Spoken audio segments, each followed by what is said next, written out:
what you said there is important, striking the balance between thinking and doing. Sometimes we can overthink it and we never actually do it. And then sometimes we can just rush headlong into doing something without thinking. And I think you have to strike that balance. And and I guess that's where, it's Pastor did a series a couple years ago where he talked about tension theology. And I feel like that's the tension. It's like, are we reaching our capacity or are we not doing it? Are we limiting ourselves or are we actually pushing beyond the limits?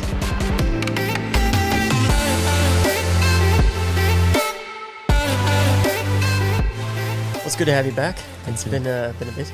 I think last one we did together was in January. Yeah. And look, we're back into your new place, which is great. New setup. I love it here. It's really nice. Still mother-in-law's place. One day it'll happen.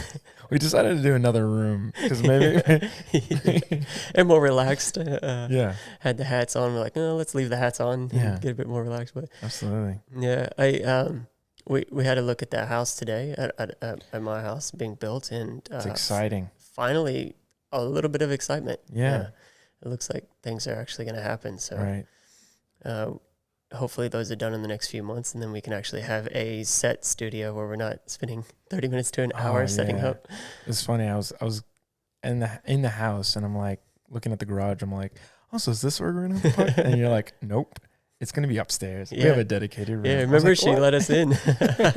Steph let us in the house. So yeah, that's awesome. Yeah, and obviously we had our first preview service this past week at Pentecostals of Central Coast, which you're involved in as well. Yes. Yeah, and you helped us set up and do all of that. We got a great team. Yeah, it's very it's fun. Actually, like you at first it felt like, oh, we have to go up there and it's going to take a lot to set up. But it's actually very, when you're collaborating and setting everything up, it and you're like getting prepared for service, it makes it something exciting to look forward to. Yeah. And it's not actually daunting. So whoever is, it's maybe starting a church or maybe getting involved in church planning and you're going to be setting up, that shouldn't be, something to look down upon, right? That is a very fun and exciting time, especially in the beginning, in your we're very fresh, so yeah, it's still exciting. maybe that's why I'm happy. You're like 4 months and I'm like, I just want a place. You know what? The funny thing is we have to set up every single time we do our podcast, and I'm just used to it, bro. Maybe that's what it is. Maybe I'm just excited I'm just used to setting up. We're used to setting up. Yeah, it was quite cool, and I think obviously when you start a church, having a team is really good. And again, we're not talking about being experienced church planners. We had our first preview service, so hold the phone. But I don't even know how to plan a regular plant. Like, I don't even know how to grow that. Like, yeah, so it's exciting times. We've got another one coming up here in April. But you got something cool happening. You and Taylor are heading off to Europe. You're gonna say Stefan? You and Stefan. You and your other personality are heading to Europe for like 3 weeks, eh? Is it 3 weeks or 4 weeks that you're going for? So it's actually we're heading there for 3 weeks, I believe. Yeah, so we're heading next week, and then we'll be there until the end of April. So where are you going again? So I come on the podcast and then we're heading to London, Paris. We're going to Venice. We're going to Vienna, Rome, and I think we're going to Milan as well. Oh, we're also going to Taylor's motherland, Malta. Oh, Malta. Yeah. Wow, that's awesome. Yeah. It's cool. We actually are really, I think I'm looking forward to that the most, actually. Well, besides seeing Tottenham, like you said before. But I think I'm actually looking forward to going to Malta and because I don't even know what to expect with that. Like the other ones, I kind of have an idea of what to expect. Because you've been to Europe before. I've been to Europe before. I haven't been to Italy, but I mean, there's so many photos and movies about it and everything. So like, but going to Malta, like I have no idea what to expect. I know it's right next to Italy, but it's a bit different, and most people don't really know. Yeah, it's an island. It's beautiful from what I've heard. Yeah, we've talked about it for years going, but we haven't made it to Europe yet, so I'm a little jealous. Most of my travels are in the Asia region or North America to go back to see my family. So no, well, you did go. You did go to You did go to the Middle East last year. That Yeah. was great, Yeah. and that was fun. Still Asia though. Yeah, Can't escape Asia. that is true. That is true. Even traveling that far, still Asia. Giant continent. But there's a lot going on. We're Yeah, excited. so many things going on. We got some really cool guests coming on as well. Yep. I've got some really exciting. I think we're going to be having Dr. Marshall back on. Okay, who's In a going to be couple on the following week from this So episode? after this episode, I think we're going to be having Brother Charles Robinette. Yeah. He was recently in Sydney, and it's not in person. It's going to be online. Okay. But excited to have him on the podcast because just a wonderful man of God, and we're going to be talking about his book as well. So yeah. excited to have him on. I've got a friend of mine, a pastor in Indiana, Rich Brown. He's going to be on as well. And Dan McLeod's coming back on the Okay. podcast. So yeah, we got a lot of really cool guests coming up in the next couple months. So excited about that. Try and fill the void until you get back from your trip in Europe. Yeah, I'll be listening. But not watching. Just listening. No. But I mean, it's and when we get back, and hopefully, maybe you'll be in your house by then. Maybe When you get back, no, I don't little think bit so. out. It might be a few more weeks. we'll be at the setup a few more times. Yeah. But yeah, no, before I know it'll be over. But I'm just trying to enjoy it. Yeah, and I mean, obviously, it's something you guys have been looking forward to. So it's going to be a good trip going to Europe, and Yeah, but you know what's funny? I think, and not to go off topic, but I feel like when you get older and you start stressing out about vacations. Right? oh yeah, bro. Until I'm actually like You there? going. It's so like I it's weird. I have this feeling that even when the holidays coming up, the vacation's coming up, I don't think it's going to happen until it's actually happening. I don't even. It's like something's going to happen. It's going to get canceled or Hotel in whatever. Malta, our Airbnb in Malta canceled on us, so we don't even have a place to stay right now. But we're looking, we're trying to find one, but it's just always something. But I guarantee you by next week, I'm gonna forget all about it and just enjoy myself. Yeah, traveling's fun, but yeah, there's always, especially if you're traveling around, like if you're not going to just one place, right? And also, like with me, if I'm traveling with ministry, I'm traveling, and then someone else is making all the decisions for me for a week. Yeah. So it's different when you're the one actually making those it's decisions. so true. Yeah, I remember when I went to Perth, the hosts were just so, everything was just laid out and organized so well. Yeah. And so. Yeah, it's nice to travel and someone else makes the decisions, but then also there's the other side where it's like, I would actually like to do something else, but it's not part of the schedule. So Sure. yeah, there's give and take with that. Yeah, for sure. But one of the things that we wanted to talk about here today, and we won't have to spend too much time on it. Yeah. We're not just going to riff or talk about Europe or whatever, but there was one thing that we wanted to talk about, and it's something that I wanted to cover on the podcast for, actually a couple of years. I started a script back when it was all scripted. It was audio only and me only, monologues when no one listened. I had put this script together, and I got the introduction, and I never finished it. Why do you think so? I don't know. I think it's because I sort of moved away from that format. So if you listen to, which I'm not sure I recommend, but if you listen to like some of the first ones when it's just me, I had a format in place, right. and where we done these monologues, and sort of moved away from that, got more into the interview style, and then ultimately when we brought you on, even when we're talking about subjects, it's more of a conversation. We're not just doing a monologue. So. I kind of like put it off, and then we completely moved away from that format, so I just never got back to it. But it was about limits that we put on ourselves. And the introduction that I had brought to it and how I wanted to address the subject was talking about this half marathon that I ran a couple years ago. Now, it's a couple years ago. I'm not in the best shape at the moment when it comes to running. Back then, I was in much better shape, but I was training for this half marathon. I actually had a coach. I don't know if you remember that, but I actually had a running coach, Catherine. Shout out to Catherine if she's somehow connected to this. Running in Colorado Springs, but she was a very good coach, and enjoyed having her put the plans together. It's a beautiful place, by the way. Oh yeah. I'd look at her Strava and just see like where she was running, and I'm just like, oh, come on, man. It's so nice. Mountains. Let's go. And you're running in parking lots. Yeah. During COVID, staying within the 5 kilometer radius. But so I was training for this half marathon, and my personal best at that time, or PR, if you're an American runner, was 1 hour and 56 minutes in the half marathon. And not bad, but I thought that I could do better. Yeah. And even when I ran that 1 hour 56, I thought I could run better. So I got fitter. I'd had a whole bunch of races that I had planned to do that kept getting canceled because of COVID. And this one, I had been planning for months and training for it and really working towards it. And I wanted to break 1 hour and 50 minutes. That was my goal, to run the half marathon in 1 hour and 50 minutes. And done all this training, and then I got this nagging injury like 4 to 6 weeks out. And sometimes those injuries are psychological, like our mate Chris. Every time he's got a race coming up, something pops up the week of. And I'm like, dude, that's in your brain. But then sometimes it's real, and mine was real. I was having some knee issues 4 to 6 weeks out. And so my training had tapered a bit. I hadn't been able to go as hard as I wanted to. So the expectations had dropped. You know, I was like, oh, maybe I'm not going to be able to hit these goals. And then like 2 weeks out from the race, there was this minor, maybe it was a week out from the race, there was like this minor outbreak in Sydney. And this is back in the day when in Australia, if there's any sort of outbreak of COVID, everything shuts down.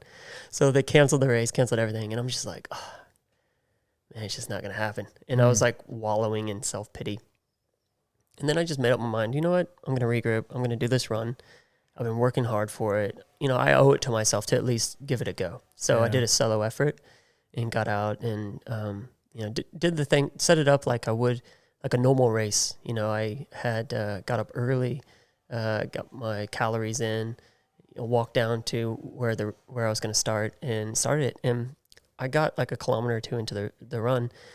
And on my watch, you know, I set up as an actual race, and you could put that in Strava and so on. And so once the time starts, the time doesn't stop. You can't cheat. Okay. And I was like a kilometer or two into it and was feeling good.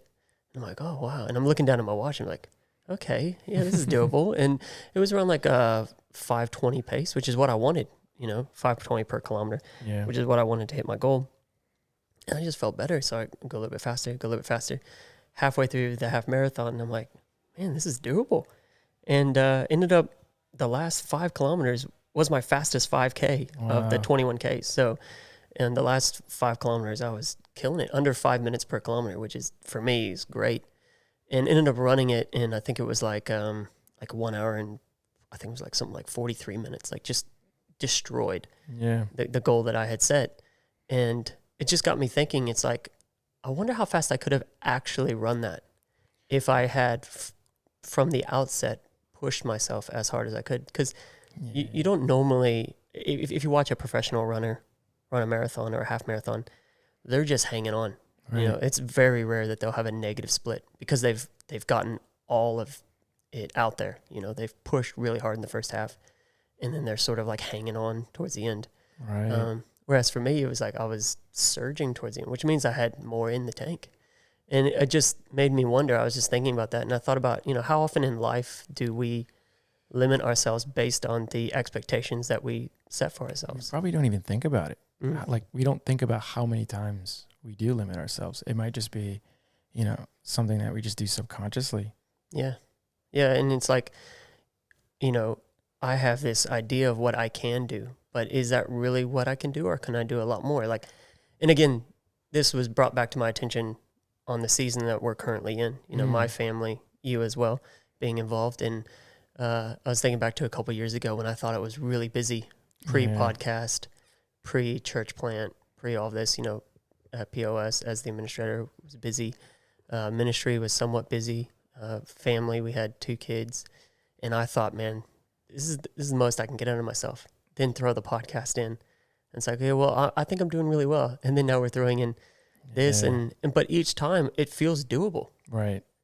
So it's like the I don't know, the limits change. Do you feel like you're slowly adding, and that's what helps you handle new and more pressure? Is that what it is? Yeah, it's possible. It's possible that over time you develop, and then you can increase your ability to do more. Yeah. And you feel like the limitations are changed. Because you're also a new father. Not that you're a new father. But, yeah. Well, new to 2 kids, and that is different. Exactly. And even when we met, it was just Ava, like you were new then, and you still felt like because you were just getting used to having, you know, someone to take care of, and then 2 kids. It's just double the work.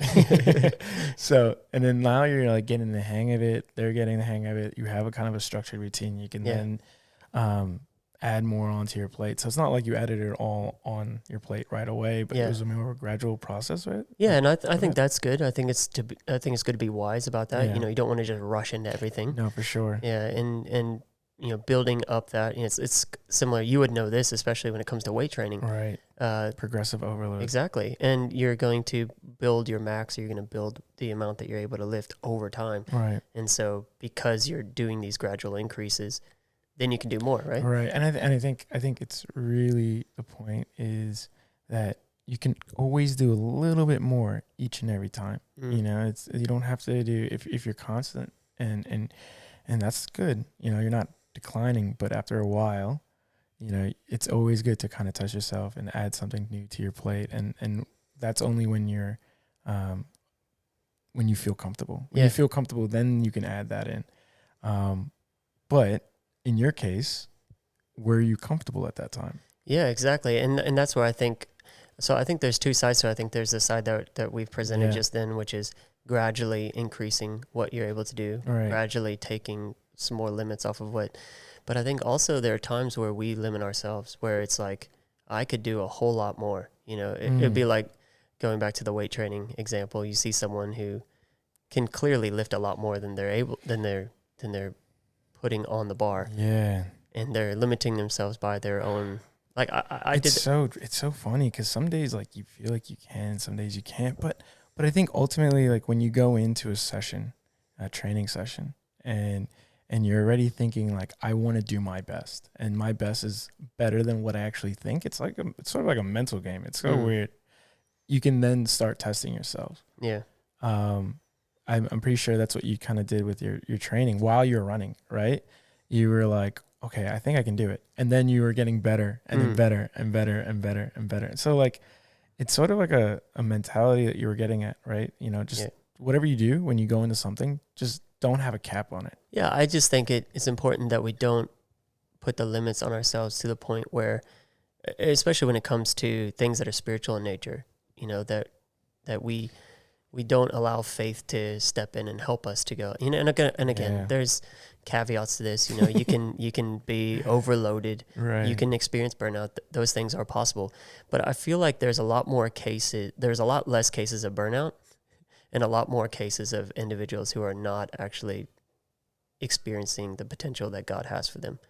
And I definitely, for myself, I definitely feel that way, that I'm just now walking into a bit of the potential that God has for for me, from our family. And could it have been sooner? I don't know. It's kind of like, it's hard to determine whether it's something that you needed to build towards, or it's something that you just had self-imposed limits, like, I don't know if I'm experiencing enough, or I don't know.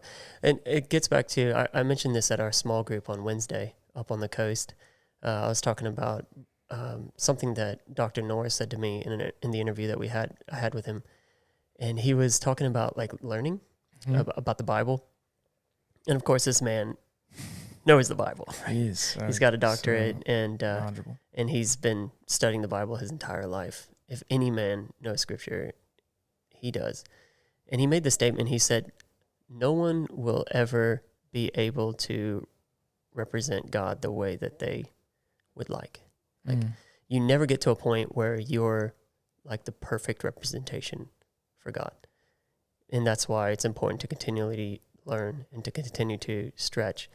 And it's like, even when you don't feel like you're capable, that you're never going to feel capable. Even the people that we look up to, the people that we think are striving, those ones that are succeeding, those ones that are doing amazing things for God, I guarantee you they go into rooms and there are times where they feel, I'm not capable for this. But it's in the stretching, it's in the growing that you're in the reaching, right? It's in the reaching. You constantly reach, but don't get too hard on yourself if if you fail, or just continue to reach, because you can try to be a perfectionist, but there's no one's gonna be perfect right away, and that takes.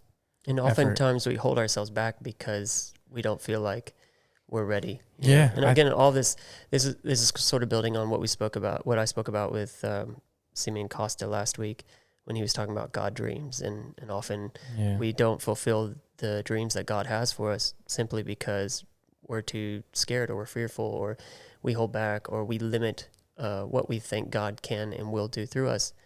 And I guess the point of this conversation is to just encourage people to take those self-imposed limits off. Yeah, you have to have that balance with doing and thinking, right? People can overthink their way not doing something. I'm the first one to tell you that happens to me.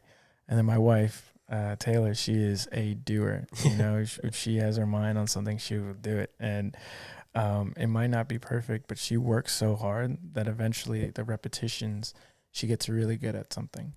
And, that's something that I actually learned from her and I take in. And it's actually, it's just great to see. And looking back, when you look at hindsight and you're like, wow, I wasn't really good at that thing. But, now I am, because I put in the time and energy and I didn't limit myself when I thought it wasn't good enough. Yeah. And I think what you said there is important, striking the balance between thinking and doing.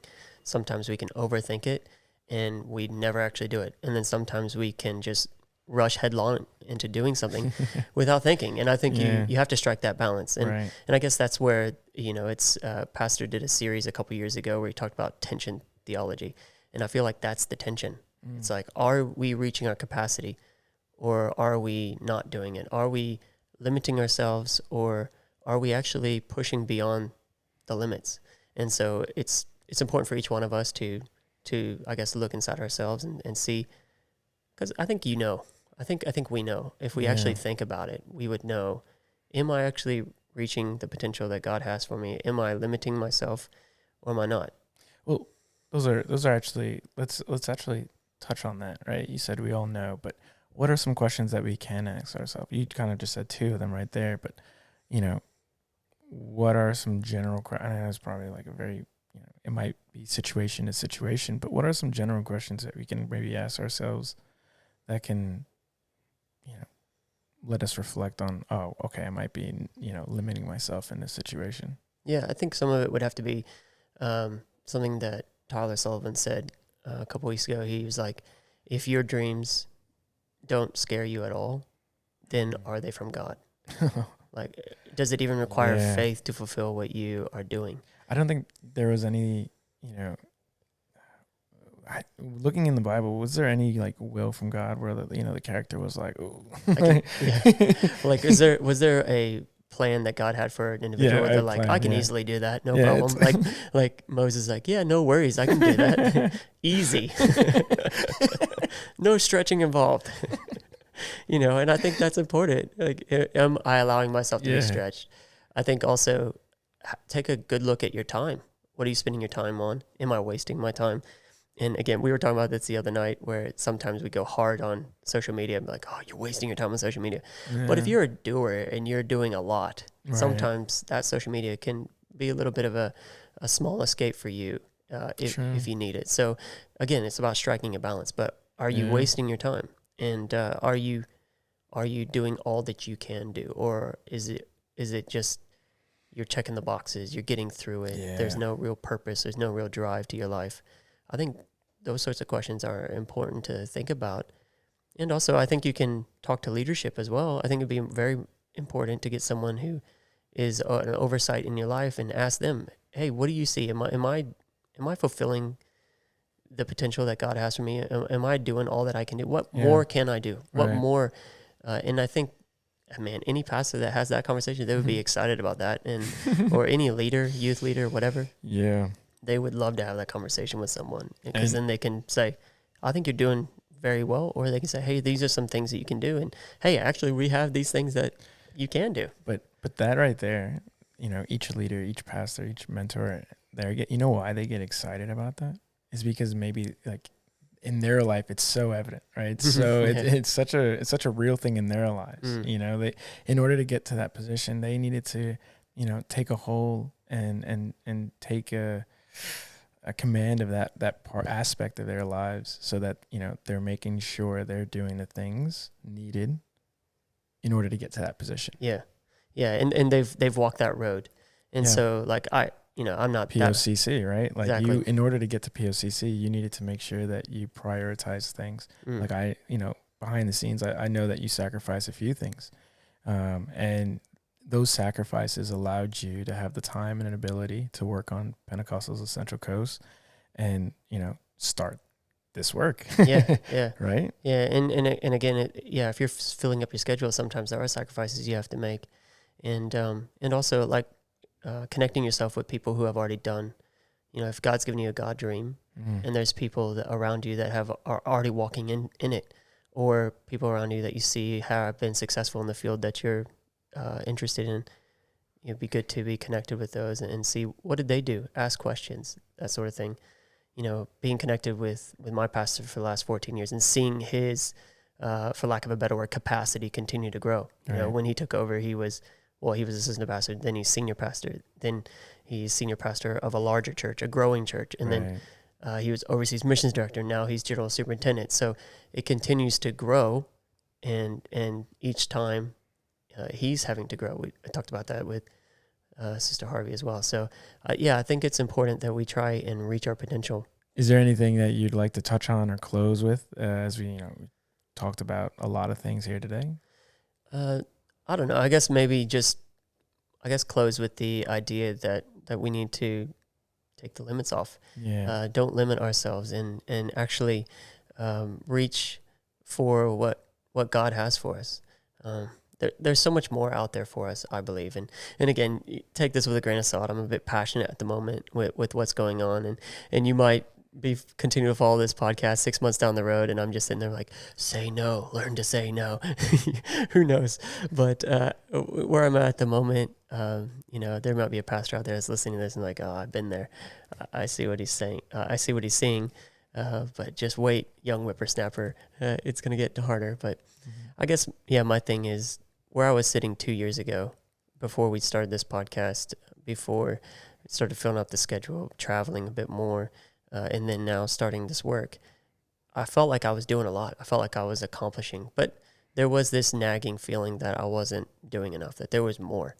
And I guess that's my encouragement here today is I firmly believe there are very few of us that are actually reaching our full potential in Christ. There are people that are, someone like Bishop Bernard, I'm not sure what more he could do. He's really getting the most out of every day, it seems. And so my encouragement would be, think about your day. Are you getting the most out of each day? Because as we said before, as you stack up those days over time, they turn into weeks, turn into months, turn into years. And if you're getting the most out of each day, then you're at the end of the day going to continue to get the most out of your life. And especially for those of us who are involved in the kingdom, that's important, that we maximize our potential, that we get the most out of what God has for us in this life.